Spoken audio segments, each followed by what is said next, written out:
Hi అండి, welcome back to Shivalli's home YouTube channel. నేను మీ శివల్లి. ఎలా ఉన్నారు అందరూ? ఇవాళ మన వీడియోలో పూరీలోకి కాంబినేషన్ ఆలూ కర్రీని ఎలా చేయాలో చూసేద్దాం రండి. ముందుగా మనం బంగాళదుంపలను ఉడకబెట్టుకోవాలండి.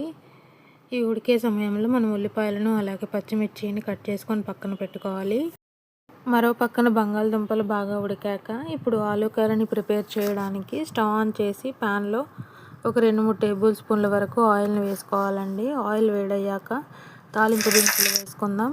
అలాగే ఒక 2 ఎండుమిర్చిని కూడా వేసుకొని దాంతోపాటు పొడవుగా కట్ చేసుకున్న ఆనియన్స్ని వేసుకోవాలి. అలాగే పచ్చిమిర్చిని కూడా పొడవుగా కట్ చేసుకొని వేసుకోవాలండి. ఎక్కువ స్పైసీగా కావాలంటే ఇంకొక 2 పచ్చిమిర్చీలను కూడా వేసుకోవచ్చండి. అలాగే 1/2 టీ స్పూన్ పసుపు, అలాగే 1/2 టీ స్పూన్ సాల్ట్ని వేసుకొని బాగా కలుపుకోవాలండి.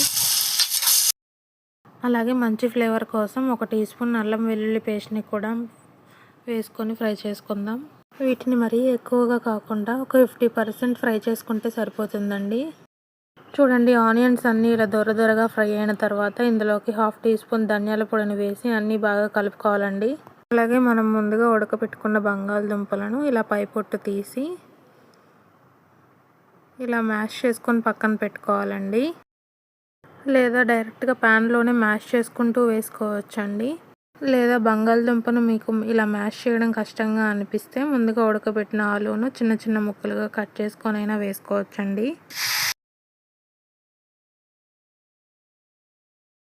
ఇలా మ్యాష్ చేసుకున్న పొటాటోని ప్యాన్లో వేసుకొని బాగా కలపండి.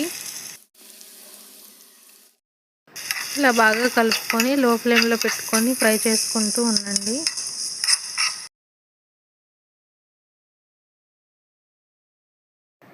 ఇప్పుడు మరో పక్కన ఇందులోకి శనగపిండిని వేయడానికి ఒక కప్పులో ఒక 3 టేబుల్ స్పూన్ శనగపిండిని వేసుకోవాలి.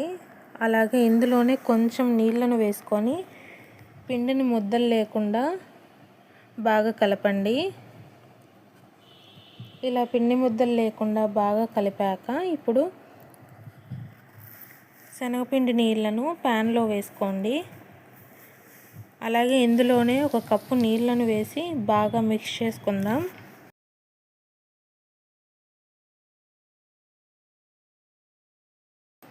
ఇలా ఒకసారి కలిపాక ఇప్పుడు మరో కప్పు నీళ్ళను వేసి బాగా కలపండి.